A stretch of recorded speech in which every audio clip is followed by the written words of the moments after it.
अऊज़ु बिल्लाहि मिनश शैतानिर रजीम बिस्मिल्लाहिर रहमानिर रहीम।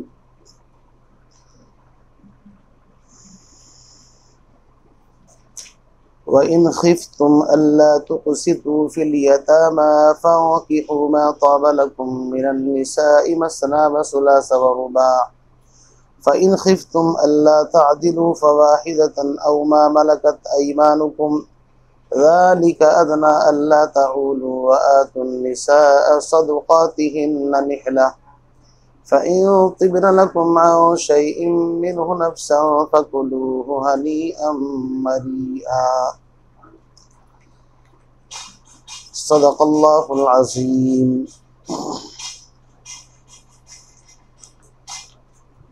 सूरतुन निसा की तफसीर आप हज़रात समाअत फरमा रहे हैं, और जैसा कि मैंने पहले भी अर्ज़ किया था आप हज़रात के सामने कि अकाबिर बुज़ुर्गान दीन का, मशाइख का हमेशा से मामूल रहा है कि सूरतुन निसा और सूरतुन नूर की तफासीर अपनी बच्चियों को, अपनी बेटियों को पढ़ा दिया करते थे उनकी रुखसती से पहले, चूँकि ये दोनों सूरतें अहकाम पर मुश्तमिल हैं। माशरे की इस्लाह से मुताल्लिक़, औरतों से मुताल्लिक़, हुकूकुल्लाह और हुकूकुल इबाद से मुताल्लिक़, मीरास से मुताल्लिक़, सिला रहमी से मुताल्लिक़, इसी तरीके से और भी बहुत सारे अहकाम इसके अंदर आएंगे। महर है, निकाह है और बहुत सारी बातें हैं।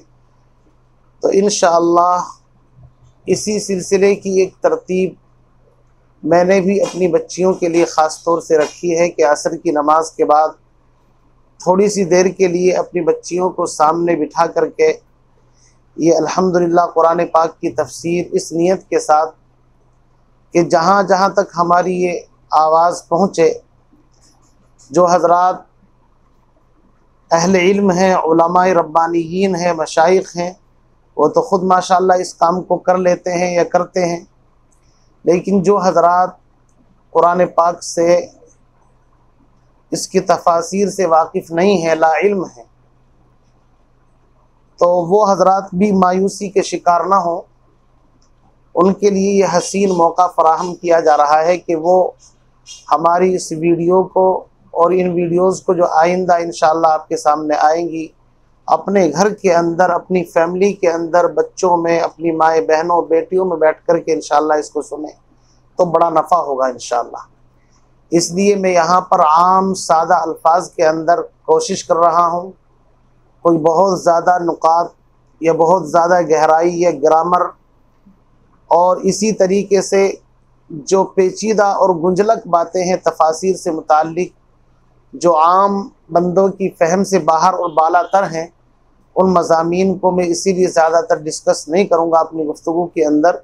इंशाअल्लाह कोशिश ये करूँगा कि अहसन अंदाज में सीधे सादे अल्फाज के अंदर कुरान पाक की इन आयात का मफ़हूम और किसी कदर मतलब हमारे सामने आ जाए, इस नियत के साथ कि अल्लाह मुझे भी, उम्मत मुस्लिमा की बेटियों को, माओं को, तमाम को इन मज़ामीन को अपनी अमली ज़िंदगी में दाखिल करने की तौफ़ीक़ अता फ़रमाए। बात यहाँ तक आ चुकी थी कि पहली आयत में अल्लाह ने एक रब और एक अब, कि तुम सबका रब भी एक है और अब भी एक है, और अल्लाह से डरो, उसकी तालीम दी। इसलिए कि बग़ैर अल्लाह के डरे इंसान किसी भी हुक्म पर अमल पैरा नहीं हो सकता। असल चीज़ अल्लाह का डर, खौफ, तक़वा वो चीज़ है कि जलवत हो, खलवत हो, गांव हो, देहात हो, शहर हो, झुग्गी झोपड़ी हो, कहीं भी हो, अगर तक़वा ज़िंदगी के अंदर आ गया तो इंसान कामयाब है। इसीलिए पहली आयत के आखिर में ख़ास तौर से फरमाया था कि इन्नल्लाह काना अलैकुम रक़ीबा, अल्लाह तुम पर निगरां है, मुहाफ़िज़ है। तुम अल्लाह की निगरानी से एक लम्हे, एक सेकंड के लिए बाहर नहीं। ये कुरान पाक का आम एक सादा सा उसलूब है कि वो जहन साजी करता है और जहनों को इस तरह हमवार करता है कि इंसान खुद ब खुद उस हुक्म पर अमल करने के लिए तैयार हो जाए। उसके बाद चूँकि ज़माने जाहिलियत में बेवाओं का, यतीमों का कोई पुरसान हाल नहीं था, तो अगली आयत नंबर 2 में यतीमों के माल के बारे में फरमाया कि यतीमों को उनके माल दे दो और ख़बीस माल को तय्यब पाकीज़ा माल से तब्दील मत करो। इसकी तफसीर मैं आपके सामने कर चुका हूँ कि किस तरीके से वो लोग रद्दी माल लगा देते थे, क्वांटिटी और मिकदार पूरी कर देते थे, लेकिन क्वालिटी में फ़र्क आ जाता था। तो ये हुक्म अगरचे खिताब उनको है, लेकिन क़यामत तक के इंसानों के लिए ये हुक्म है। और फरमाया कि न उनके मालों को अपने मालों के साथ मिलाकर के खाओ। इसकी तफसीर भी मैं सूरह बकरा आयत नंबर 220 के हवाले से कर चुका हूँ। आगे फरमाया कि अगर तुमने ऐसा किया तो ये कोई मामूली गुनाह नहीं, इन्नहु काना हुबन कबीरा, ये बहुत बड़ा गुनाह है। यानी गोया कि कबीरा गुनाह एक तरीके से कह लीजिए। और हुकूकुल इबाद से चूँकि मुताल्लिक है, इसलिए बंदों का हक और भी ज़्यादा सख्त है। हुकूकुल्लाह में कमी कोताही को तो अल्लाह माफ़ फरमा देंगे, लेकिन बंदों का जो हक है उसका मामला बड़ा टेढ़ा है। आगे आयत नंबर 3 कि अगर तुम यतीम औरतों के हुकूक को सही तरीके से अदा नहीं कर सकते, मसलन यतीम बच्ची, उसके चचाजाद भाई ने उससे शादी कर ली या किसी और से करा दी अपनी निगरानी के अंदर, तो उसके जो अवलिया हैं या जिससे शादी की है आम तौर से उसका महर भी नहीं देते थे। और दूसरा जुल्म ये करते थे कि उसकी जो प्रॉपर्टी होती थी उस पर भी अपना कब्ज़ा जमा लेते थे। और साथ साथ ये भी जुल्म होता था कि एक से ज़्यादा, यानी ताअद्दुद इज़्दिवाज जिसको कहते हैं, ये इस्लाम से पहले के मसाइल हैं। इस्लाम ने इन मसाइल को डिस्कस नहीं किया, इस्लाम ने तो इन मसाइल की इस्लाह की है। और जहाँ तक मेरी नाक़िस मालूमात है, इस्लाम से पहले अगर आप देखेंगे ताअद्दुद इज़्दिवाज का मसला तो मौजूद है, लेकिन किसी मज़हब में इसकी तहदीद आपको नज़र नहीं आएगी कि कितनी शादियाँ ज़्यादा से ज़्यादा करनी है। इसलिए कुरान पाक ने उसकी इस्लाह करते हुए फरमाया कि अगर तुम यतीम औरतों के हुकूक अदा नहीं कर सकते, और यकीनन इसके अंदर अदल व इंसाफ का मामला करना बड़ा मुश्किल है, तो फिर उन औरतों से शादी कर लो जो तुम्हें पसंद हो, 2 से 3 से 4 से। और ये इजाज़त, यानी वाव यहाँ पर औ के माना में है, इसलिए जैसा कि बाज़ दीगर हजरात ने इसका गलत मफहूम समझने की कोशिश की है, वो मफहूम बिल्कुल भी इसका सही नहीं बैठता है। इसलिए किसी ने 9 या 18 का जो तरीका निकाला है, वो जैसे शिया हजरात, तो बिल्कुल गलत है। वो कुरान से और तफासीर से ना वाकफियत का बैन सबूत है। फरमाया कि फिर अगर तुम 4 के दरमियान भी अदल कायम न कर सको, फवाहिदतन, तो बस एक ही के ऊपर इक्तिफा करो।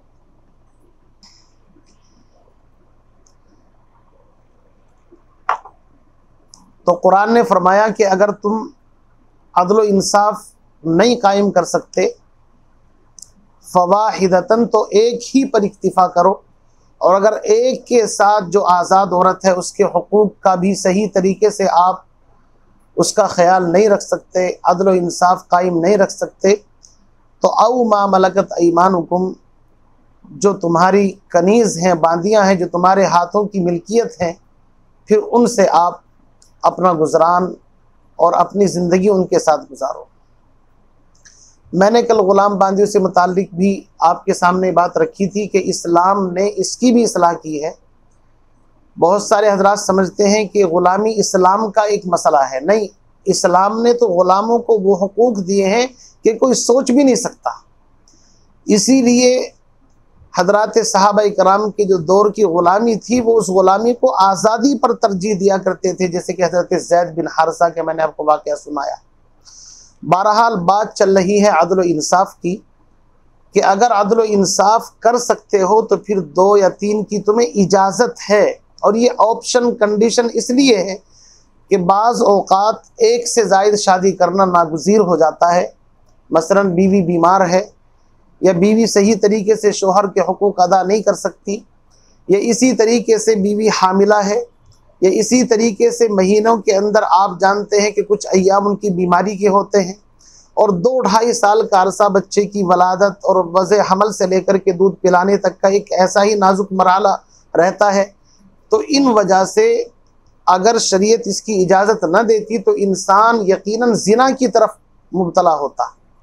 और ज़िना इस्लाम के अंदर इतना संगीन जुर्म और गुनाह है कि कुरान ने जगह जगह पर फरमाया वला तक़रबुज़्ज़िना वला तक़रबुज़्ज़िना इन्नहु काना फ़ाहिशा, कि ज़िना के करीब भी मत जाओ, ये बेहयाई का काम है। और पैगम्बर अलैहिस्सलातु वस्सलाम ने फरमाया कि बदनज़री आँखों का ज़िना है, औरत की आवाज़ गैर महरम की आवाज़ का भी पर्दा है, उसकी आवाज़ कानों के अंदर पहुँच रही है तो ये भी ज़िना है। इसीलिए जब सूरह अहज़ाब आएगी इंशाअल्लाह तफसील के साथ वहाँ, और सूरह नूर के अंदर पर्दे के अहकाम जब आएंगे तो गुफ्तगू इंशाअल्लाह वहाँ पर हम करेंगे। तो जब शरीयत ने गैर महरम को देखना, उसकी आवाज़ का सुनना, उसकी बात को भी पर्दा करार दिया, इतनी इफ़्फ़त और पाकदामनी की हिदायत दी, तो इसका मुतबादिल शरीयत ने कहा कि हलाल तरीके से अगर आप 1 या 2 या 3 या 4 के साथ शादी करना चाहें तो गुंजाइश है। इसीलिए पैगम्बर अलैहिस्सलातु वस्सलाम के दौर के अंदर हमें इस तरह की रिवायतें मिलती हैं कि गैलान बिन असलमा सक़फ़ी जो कबीला ताइफ के रहने वाले ये सहाबी थे, तकरीबन 9 या 10 बीवियाँ थीं। तो नबी अलैहिस्सलातु वस्सलाम ने इनसे कहा कि भाई इनमें से 4 को आप पसंद कर लो, बाकी को आप तलाक दे दो। और बड़ा दिलचस्प वाक़या इनके बारे में आता है कि इन्होंने ऐसा ही किया, लेकिन हज़रत उमर के ज़माने में जाकर के अपनी 4 बीवियों को भी तलाक दे दी। हज़रत उमर रज़ी अल्लाह ताला ने कहा कि अब आखिरी वक्त है, मौत का वक्त, तो तुम चाहते हो कि बीवियाँ मीरास से महरूम हो जाएं, इसलिए तरीका सही नहीं है, आप उनसे रुजू करो। तो बहरहाल ये उनका वाक़या आता है। इसी तरीके से एक सहाबी हैं हारिस बिन कैस असदी या कैस बिन हारिस असदी, दोनों तरीके से नाम मिलते हैं। तफसीर कुर्तुबी, तफसीर दुर्र मंसूर के अंदर अल्लाह के नबी अलैहिस्सलातु वस्सलाम ने उनसे भी फरमाया, इनकी तकरीबन 9 बीवियाँ थी, कि 4 को पसंद कर लो, बाकी को छोड़ दो। इसी तरीके से आप देखेंगे नौफल बिन मुआविया एक सहाबी है, उनकी 5 बीवियाँ थी, आपने फरमाया कि 1 को तलाक दे दो, बाकी 4 को तुम्हारे लिए इजाज़त है। तो ख़ुद कुरान की तफसीर जब पैगम्बर अपनी किसी कौल फ़ैल अमल से कर दे तो उससे बेहतर कोई तफसीर नहीं होती, चूँकि कुरान पाक की तफसीर नबी अलैहिस्सलातु वस्सलाम ने अपने कौल फ़ैल अमल से की है। इसलिए बुज़ुर्गान दीन शरीयत ने 4 तक की इजाज़त दे करके इस रास्ते को बंद कर दिया, और सिर्फ नबी अलैहिस्सलातु वस्सलाम ने 11 या एक रिवायत के एतबार से 13 बीवियों का जिक्र मिलता है। फिर आपकी हयात के अंदर 9 रही। तो पैगम्बर अलैहिस्सलातु वस्सलाम की जो बीवियों का ताल्लुक़ है, अगर आप देखें तो जन्नत के दुनियावी जो इंसान हैं 40 आदमियों के बराबर, जन्नत के 100 आदमियों के बराबर ताकत होती है। पैगम्बर अलैहिस्सलातु वस्सलाम का मामला तो बिल्कुल अलग है। अगर आपकी ताकत के एतबार से देखा जाए तो और ज़्यादा आपको इजाज़त होनी चाहिए, लेकिन पैगम्बर अलैहिस्सलातु वस्सलाम ने मक्की की ज़िंदगी गुजारी 25 साल तक। सारी दुनिया जानती है कि आपको साहिर कहा, मजनू कहा, दीवाना कहा, क्या कुछ नहीं कहा, लेकिन किसी ने भी आपके करैक्टर के ऊपर उंगली उठाने की कोशिश नहीं की। आपका करैक्टर दूध से ज़्यादा सफ़ेद, शहद से ज़्यादा शीरीं, इसीलिए आपने नबूवत के अंदर अपने अखलाक करैक्टर को पेश किया। लक़द लबिस्तु फ़ीकुम उमरम मिन क़ब्लिही अफ़ला ताक़िलून। मक्के के लोगों, क्या मेरी ज़िंदगी तुम्हारे लिए नमूना नहीं है? क्या मैंने तुम्हारे अंदर ज़िंदगी नहीं गुजारी? मेरा बचपन, जवानी, सब कुछ तुम्हारे सामने है। बहरहाल आप अलैहिस्सलातु वस्सलाम ने 25 साल की उम्र में 40 साला खातून से शादी की, और जिसकी पहले कई शादियाँ हो चुकी, और 54 साल की उम्र तक उन्हीं के साथ गुजर बसर करते रहे, यहाँ तक कि हज़रत खदीजा की ज़िंदगी में कोई शादी नहीं। तो कैसे आप उस शख्सियत की तरफ ये बात मंसूब कर सकते हैं? वो तो इफ़्फ़त और पाक दामनी का नमूना थे। 54 साल के बाद हज़रत सौदा जो एक बूढ़ी खातून है, बच्चों की तरबियत के लिए उनसे शादी की। फिर हज़रत आयशा, हज़रत हफ्सा, हज़रत मैमुना, दीगर अज़वाज ये बहुत कम अरसे के लिए हज़रत उम्मे सलमा बड़ी ज़हीन फ़तीन औरत थी और 378 के करीब तकरीबन रिवायतें उनसे मिलती हैं। हज़रत आयशा से 2252 या तकरीबन उसके करीब करीब रिवायतें मिलती हैं। तो पैगम्बर अलैहिस्सलातु वस्सलाम ने जो ये निकाह किए, इनके अंदर ख़ास मसलिहत थी ख़ानदानों को जोड़ना ताकि दुश्मनी कम की जा सके, या कोई बेवा मजबूर हो गई, जैसे हज़रत उम्मे सलमा, इनके शोहर अबू सलमा जब उनकी वफ़ात हो गई तो आपने इनसे शादी की। ये दुआ पढ़ा करती थी, अल्लाहुम्मा जुरनी फ़ी मुसीबती वखलुफ़नी खैरम मिनहा, कि अल्लाह के नबी ने कहा था इस दुआ को पढ़ने से की बरकत से उससे भी बेहतर चीज़ मिलती है। फरमाती है कि मेरी समझ में नहीं आता था, अबू सलमा तो बड़ा अच्छा इंसान है, लेकिन जब मैं पैगंबर के हरम के अंदर आई तब मुझे पता चला कि अबू सलमा से भी बेहतर कायनात के सरदार जनाब मोहम्मद अरबी सल्लल्लाहु अलैहि वसल्लम के निकाह के अंदर आई। इसी तरीके से आप देखिए, हज़रत उम्मे हबीबा अबू सुफियान की बेटी हैं और अबू सुफियान मक्के की लीडरशिप उनके पास है। इनके शौहर और ये हिजरत करके हबशा गए। बदकिस्मती से शौहर वहाँ पर जाकर के मुर्तद हो गया और उसी हाल में दुनिया से चला गया। तो पैगम्बर अलैहिस्सलातु वस्सलाम ने इसलिए निकाह किया ताकि वो अरब के मुअज़्ज़ज़ आदमी की बेटी है और मुअज़्ज़ज़ आदमी के निकाह के अंदर आएगी तो इससे दो ख़ानदानों के दरमियान जो दुश्मनी है उसमें कमी आएगी। चुनांचे अबू सुफियान को जब पता चला तो उसने तारीख़ी जुमला कहा था कि मोहम्मद अरबी सल्लल्लाहु अलैहि वसल्लम वो इंसान है कि इनकी नाक नीची नहीं की जा सकती। इसी तरीके से हज़रत जुवैरिया, आप इनके निकाह के बारे में सुनेंगे। बहरहाल मैं उस तरफ जाना नहीं चाहता कि आप अलैहिस्सलातु वस्सलाम ने उस कबीले के साथ जंग की और उस कबीले के ऊपर आपने फतह पाई। तो ग़ुलाम बांधिया जो उस ज़माने का रवाज था, हज़रत जुवैरिया भी माल गनीमत के तौर पर हिस्से में आई। बाद सहाबा ने मशवरा दिया, अल्लाह के नबी ये सरदार की बेटी है, आप इनको कबूल फरमा लें। अल्लाह के नबी ने उनको आज़ाद किया और इख्तियार दिया। तो उन्होंने कहा कि बस जब आपने मुझे इतना मकाम इज़्ज़त बख्शी तो मैं मुझे कलमा पढ़ाइए और मैं आपके निकाह में आना चाहती हूँ। पैगम्बर अलैहिस्सलाम ने जब उनसे निकाह किया तो सहाबा-ए किराम ने खुशी की वजह से तमाम ग़ुलामों को और तमाम बांदियों को छोड़ दिया, चूँकि वो इनके कबीले से ताल्लुक़ रखने वाले थे कि पैगम्बर की रिश्तेदारी जिस कबीले के अंदर हो हम उनको ग़ुलाम बांदी कैसे बनाएं। इसलिए बड़ी बाबरकत खातून साबित हुई। तो पैगम्बर के निकाह के बारे में एतराज़ करना, इतनी शादियाँ आपने की, ये कमाकली की बात है। मेरे भाइयों, जिस तरह आप मर्दों के नबी हैं, औरतों के नबी हैं, बच्चों के नबी हैं, जिस तरह मर्दों के मसाइल सहाबा को सिखाए, औरतों के घरेलू मसाइल आपने अपनी अज़वाज के ज़रिए से, बीवियों के ज़रिए से उम्मत तक पहुँचाए हैं। आपकी जो ज़ात ग्रामी है वो आइडियल और नमूना है।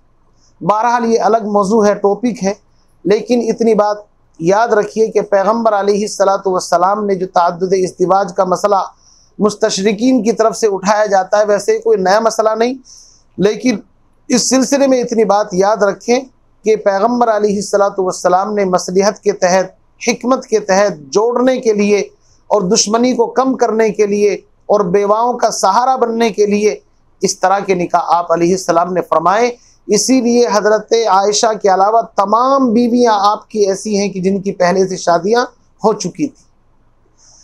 बहरहाल बात दूसरी तरफ चली गई। मैं अर्ज़ ये कर रहा था कि कुरान पाक ने तअद्दुद इज़्दिवाज के मसले में सबसे पहले आवाज़ उठाई कि बस एक मर्द ज़्यादा से ज़्यादा 4 शादी कर सकता है, इससे ज़्यादा नहीं। और तफासिर की किताबों में बड़ी अजीब बात लिखी है। तफसीर कुर्तुबी आप उठा करके देखिए, हज़रत उमर इब्न ख़त्ताब रज़ी अल्लाह ताला अन्हु कितने ज़हीन इंसान हैं। लौ कान अबादी नबीयुन लकाना उमर, उमर ज़मीन पर जो सोचता है आसमान से अल्लाह की तरफ से वही फैसले उतरते हैं। हज़रत उमर रज़ी अल्लाह ताला अन्हु का ज़माना है, एक खातून, एक औरत अमीरुल मोमिनीन के पास आई। वो इंतहाई शराफत और तहजीब का ज़माना था। औरतें भी बाअदब थी, बासलीका, बाशऊर थी, सहाबियात थी, उनकी तरबियत हो चुकी थी। वो शिकायत भी इतने अच्छे अंदाज में करती थी कि इंसान को समझ में आना बड़ा मुश्किल होता था। वो औरत आई और उसने आकर के अपनी बात रखी कि अमीरुल मोमिनीन, मेरा शौहर माशाअल्लाह बड़ा दीनदार है, माशाअल्लाह दिन में मुस्तकिल रोज़े रखता है, रात में अल्हम्दुलिल्लाह अल्लाह के सामने खड़े होकर के कुरान की तिलावत करता है, यानी काइमुल लैल और साइमुन नहार, बड़े सूफी जी आदमी हैं। तो हज़रत उमर ने कहा माशाअल्लाह ये तो बड़ी अच्छी बात है, अल्लाह के सामने खड़े होकर के रात को नमाज पढ़ना और दिन में रोज़ा रखना और बीवी शहादत दे शोहर की, तो बड़ी बात है। दुनिया के अंदर हर इंसान मोतक़िद हो सकता है, लेकिन बीवी शोहर की मोतक़िद हो जाए तो ये तो बड़ी बात है, बहुत बड़ी बात है। वो एक बुजुर्ग का वाक़या आपने सुना होगा ना, कि एक बुजुर्ग सारी दुनिया उनसे मिलने के लिए आती थी, लेकिन बीवी मोतक़िद नहीं थी। तो एक दिन हवा में उड़ करके दिखाया कि शायद आज बीवी कायल हो जाए। तो बीवी के जब सामने आए कहने लगे बुजुर्ग तो ऐसे होते हैं, आज मैंने हवा में उड़ते देखा एक बुजुर्ग को। कहा कि वाकई कि हाँ, कहा कि फिर मैं ही तो था वो। तो बीवी ने कहा ओ जभी तो तिरछे तिरछे टेढ़े टेढ़े उड़ रहे थे, यानी उसमें भी कमी निकाल दी।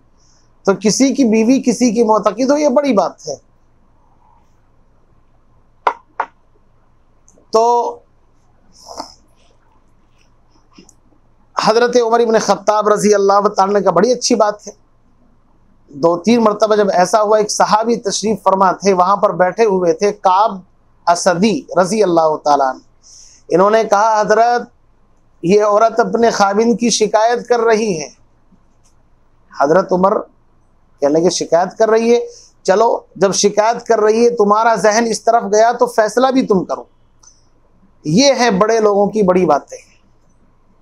हज़रत उमर रज़ी अल्लाह ताला ने कहा कि फ़ैसला भी तुम करो। चुनाचे उस औरत के खाविंद को बुलाया और शोहर को बुला कर के मालूम किया कि भाई तुम्हारी बीवी तुम्हारी शिकायत कर रही है। तो वो सहाबी कहने लगे कि क्या मैं इनको नफ़का नहीं देता, खाना नहीं देता, पीने के लिए कपड़ा नहीं देता?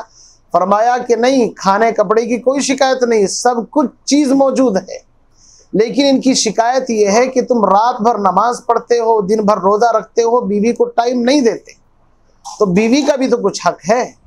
उन्होंने कहा हाँ ये बात तो है, मैंने अल्लाह का कुरान पढ़ा है, सूरह निसा, सूरह माइदा, फला फला, मैंने इनके अंदर सुना कि अल्लाह से डरने वालों का ये मकाम है, ये मर्तबा है, इसलिए मेरे दिल के अंदर ये बात बैठ गई है। फरमाया तो फिर एक काम करो, 3 रात और 3 दिन तक रोजे रखो, कोई दिक्कत नहीं। 3 दिन रोजे रखो, 3 रात इबादत करो और चौथी रात अपनी बीवी के हुकूक अदा करो, चौथे दिन इफ्तार करो। हज़रत उमर रज़ी अल्लाह ताला फरमाते हैं कि मुझे ये समझ में नहीं आया कि मैं इनके मसले को समझने की दाद दूं या इस फैसला करने की ज़्यादा तारीफ़ करूं। चूँकि इन्होंने मसला समझा कि औरत शिकायत कर रही है, ये भी बड़ी बात थी। औरत ने बज़ाहिर कोई शिकायत नहीं की, तारीफ़ कर रही थी कि शौहर नमाज पढ़ता है, रोज़ा रखता है। तो हज़रत उमर फरमाते हैं कि मैं नहीं बता सकता कि मुझे इस बात की ज़्यादा खुशी हुई कि हज़रत काब असदी ने उस औरत के मसले को समझा, या मुझे इस बात की ज़्यादा खुशी हुई कि उन्होंने जिस तरीके से मसले को हल किया। मसले को हल कैसे किया कि कुरान पाक ने 4 तक की इजाज़त दी है, लिहाजा अगर कोई मर्द 4 औरतों से शादी करे तो एक औरत का नंबर चौथे दिन आता है। तो इस एतबार से हज़रत काब असदी ने कहा चूँकि आप अकेली बीवी हैं, इसलिए शौहर 3 रात अल्लाह की इबादत करे, 3 दिन रोज़ा रखे और चौथे दिन चूँकि बीवी का हक है, इसलिए क्या खूबसूरत फैसला फरमाया। ये है हमारे अकाबिर उलाइका आबाई फजीनी बिमिस्लिहिम या जरीर इज़ा जमाअतना अलमजामे। वाकई बड़े लोगों की बड़ी बातें हैं। इसी तरह का एक वाक़या हज़रत सलमान फ़ारसी रज़ी अल्लाह ताला और हज़रत अबू दरदा का भी आता है। अल्लाह के नबी अलैहिस्सलातु वस्सलाम की आदत शरीफा थी कि मदीने के अंदर जो भी मुहाजिर हिजरत करके तशरीफ़ लाते तो आप किसी अंसारी को उसका भाई बना देते। सहूलत ये थी कि बैतुल माल पर बोझ नहीं पड़ेगा, बल्कि भाई भाई बन करके रहेंगे। चुनाचे सहाबा कराम ने, अंसार ने इसका बखूबी हक अदा किया। तो हज़रत अबू ज़र ग़िफ़ार, हज़रत सलमान फ़ारसी रज़ी अल्लाह ताला अन्हु, आप जानते हैं इनके ईमान लाने का किस्सा भी बड़ा मशहूर और मारूफ़ है। मैं इस वक्त यहाँ बयान नहीं करना चाहता वरना बात तवील हो जाएगी। कि ये मज़ाहिब का मुताला करने के सिलसिले में अपने वतन से निकले और इनको ग़ुलाम बना लिया गया, हालांकि आज़ाद थे। और कई जगह बिक बिका करके ईसाइयत का मुताला किया, फिर कहाँ कहाँ रहे, बिलाखिर मदीने के अंदर जहाँ इनकी मंजिल थी अल्लाह ने पहुँचा दिया। मन जद्दा वजदा, जो कोशिश करता है मंजिल मिल जाती है।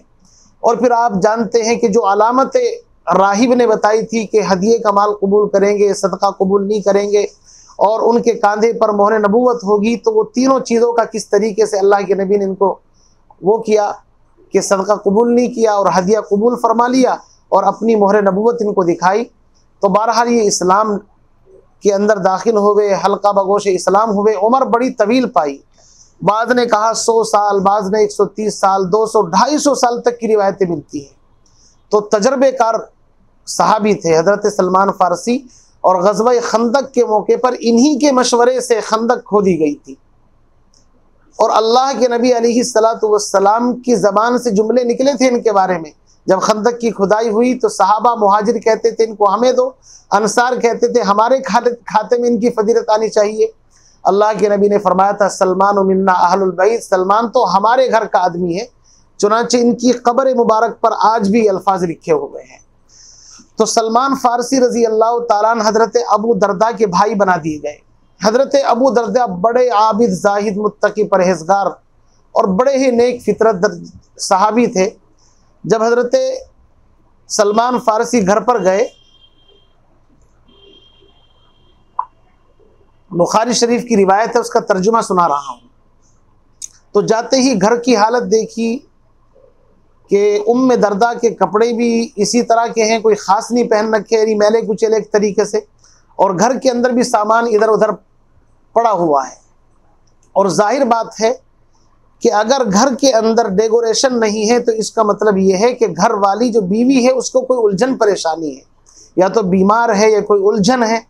ऐसा नहीं हो सकता कि घर वाली बिल्कुल तंदुरुस्त हो, बाशऊर और सलीकेमंद हो और फिर भी घर को डेकोरेट ना करे। तो हज़रत सलमान फ़ारसी ने सबसे पहले मसला यही रखा उनके सामने, उम्मे दरदा ये क्या हाल बना रखा है आपने।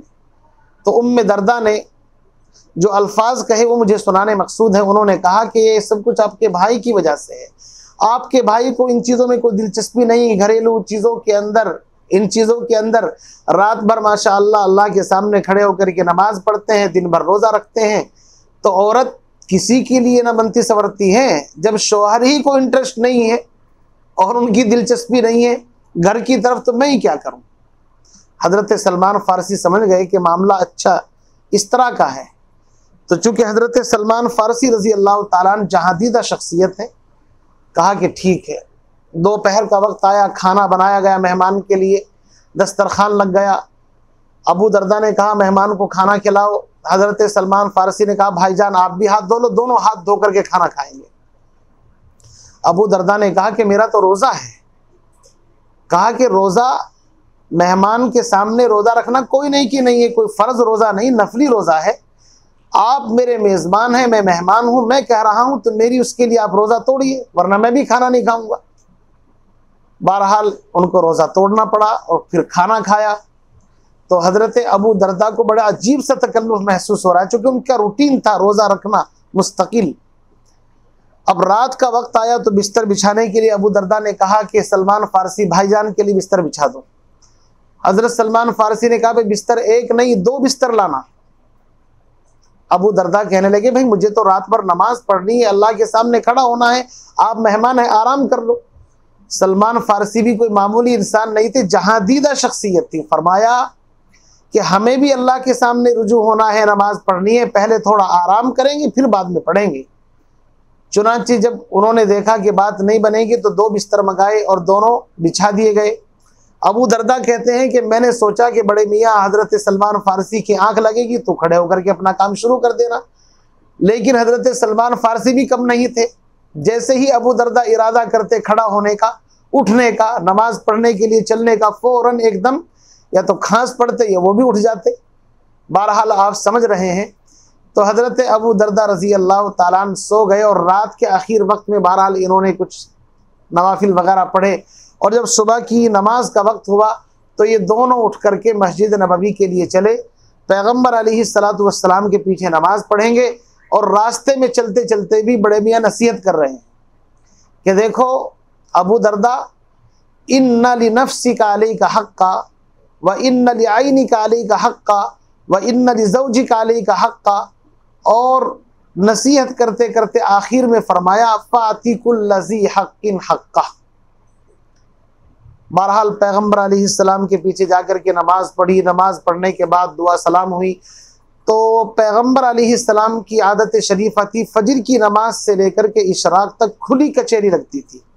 सहाबा इकराम से मसाइल के ऊपर गुफ्तगू तबादला ख्यालात होते, किसी ने कोई ख्वाब देखा हो, किसी को कोई मसला पूछना हो, कोई अजीब बात पेश आई हो, तो अबू दरदा से पूछा जी आपके मेहमान आपके भाई का क्या हुआ?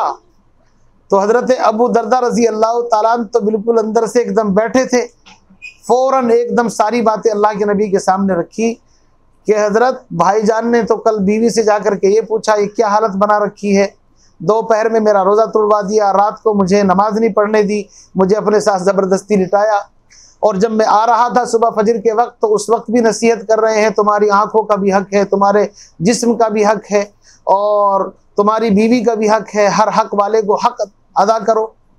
अल्लाह के नबी अलैहिस्सलातु वस्सलाम ने सारी बातें सुनकर के मुस्कुराए और सिर्फ एक जुमला फरमाया सदाका उस्मान, सदाका सलमान, सलमान सही कह रहे हैं। गोया कि ये सारी की सारी गुफ्तगू हदीस बन गई। मेरे अजीज बुजुर्गों दोस्तों, असल बात यही है कि हर हक वाले को उसका हक अदा करना ये दीन है।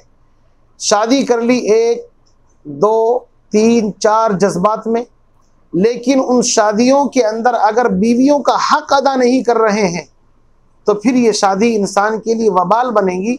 उसी को कुरान ने कहा है कि अगर तुम 2 3 4 में अदल नहीं कर सकते तो फिर एक के ऊपर इक्तिफा करो।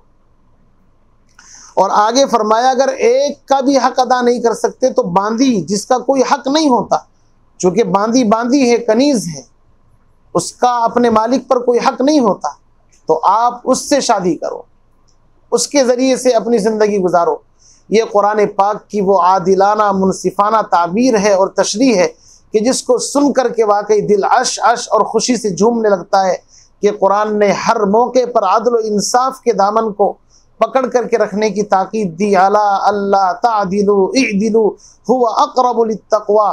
अदल व इंसाफ बड़ी अहम चीज़ है, इसलिए फरमाया ज़ालिका अदना अल्ला ताउलू, ये इस बात के ज़्यादा करीब है कि तुम नाइंसाफ़ी से बच जाओ। अगली आयत जल्दी जल्दी मुकम्मल कर दो, आयत नंबर 4, चूँकि मगरिब का वक्त भी फिर करीब है। फरमाया व आतुन निसा सदुक़ातिहिन्ना निहला, और तुम बीवियों को उनके महर खुशदिली के साथ दे दो। फ़इन तिबन लकुम अन शैइन मिन्हु नफ्सन, अलबत्ता अगर तुम्हारी बीवियाँ खुशदिली के साथ उसमें से कुछ माफ़ कर दें, फ़कुलूहु हनीअम मरीआ, तो खाओ उसको खुशगवार तरीके पर, या खाओ उसको रचता पचता। शाह अब्दुल कादिर उनका तर्जुमा, और हज़रत थानवी ने कहा खुशगवार तरीके से खाओ। मेरे अजीज़ बुजुर्गों, ज़माने जाहिलियत में जब लोग निकाह करते थे तो औरतों का महर या तो देते नहीं थे या कम देते थे, या बादिल नाखास्ता या औरतों के जो शोहर होते थे वो महर रख लेते थे या उनके अवलिया। तो चूँकि इस्लाह माशरा चल रहा है, औरतों के मसाइल के ऊपर गुफ्तगू हो रही है, तो फरमाया कि ए मर्दो या ए अवलिया, जब तुम शादी करो औरतों से या कराओ अपने बच्चों की, तो उनके महर खुशदिली के साथ दो। देखो यहाँ पर आया है सदुक़ातिहिन्ना, एक लफ्ज़ है सदका, जिसको हम आम रोज़ाना अपनी ज़बान में बोलते हैं सदका, सदका दो, सदका दो। बीवी पर बच्चों पर खर्च करना सदका है, सवाब है। और एक है सदुका। अरबी ज़बान इतनी नाजुक ज़बान है, ज़बर ज़ेर पेश के बदलने से माना बदल जाते हैं। सदका इसके माना और है, और सदुका इसके माना में सच्चाई पाई जाती है, महर को सदुका कहते हैं।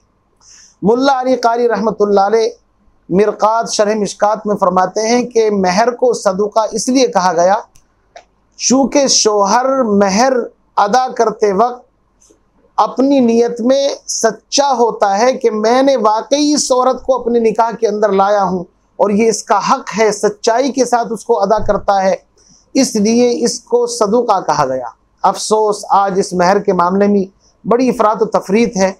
हालांकि महर का मामला ये है कि ला महर अली अक़ल्ल मिन 10 दराहिमा, 10 दिरहम से कम महर नहीं होना चाहिए। बल्कि दीगर अइम्मा के यहाँ तो कुछ कम भी हो सकता है, ये इमाम आज़म अबू हनीफा फरमाते हैं, और ज़्यादा से ज़्यादा की कोई तायीन नहीं। वआतीतुम इहदाहुन्ना किंतारन आगे चल कर के आने वाला है। लेकिन इसमें भी इफ़रात व तफरीद के बजाय अगर हम एतदाल के साथ औरत के ख़ानदान की जो औरतें हैं, लड़की के उसकी फूफियाँ हैं या इसी तरीके से उसकी बहनें हैं या उसके जो ख़ानदान से मुताल्लिक जो औरतें हैं या औरत का हसब नसब, उसकी खूबसूरती, उसकी तालीमी लियाकत, इन तमाम चीज़ों को सामने रख करके फिर शोहर की हैसियत देखनी चाहिए, उस एतबार से महर मुकर्रर करना चाहिए। अब बहुत सारे हजरात आते हैं कि जी मुफ्ती साहब, मौलवी साहब, बस क्या बताएं, कम से कम महर भाई कितना हो जी? 5,000। अरे भाई अल्लाह के बंदो, 500 रुपये अगर एक आदमी मजदूरी करता है तो 15,000 रुपये महीने में वो कमाता है। 5,000 रुपये क्या महर हुआ? कोई अहमियत है इसकी? इसलिए कम अज़ कम महर एक एतबार से इतना होना चाहिए कि जिसकी अदायगी ahsan अंदाज में कर दी जाए। तो उस ज़माने के अंदर भी महर के बारे में लोग इफ़रात व तफरीद के अंदर मुब्तला थे और आज भी यही हाल है।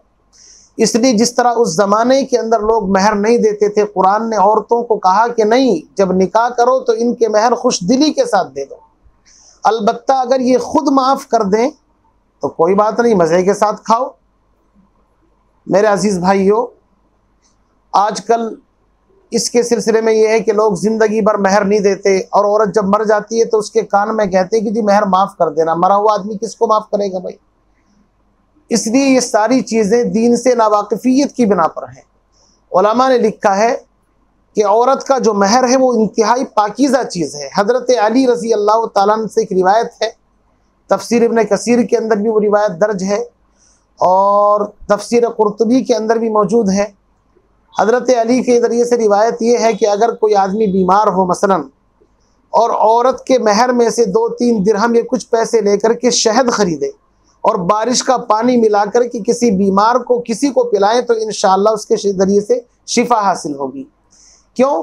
इसलिए कि महर जो औरत अपनी खुशदिली से दे उसको भी कुरान ने हनी अमरिया कहा है, और शहद वो तो है ही शिफा, फीही शिफाउल लिन्नास, और बारिश का पानी उसके अंदर भी वअंज़लना मिनस समाई माअम मुबारका, बरकत वाला पानी है।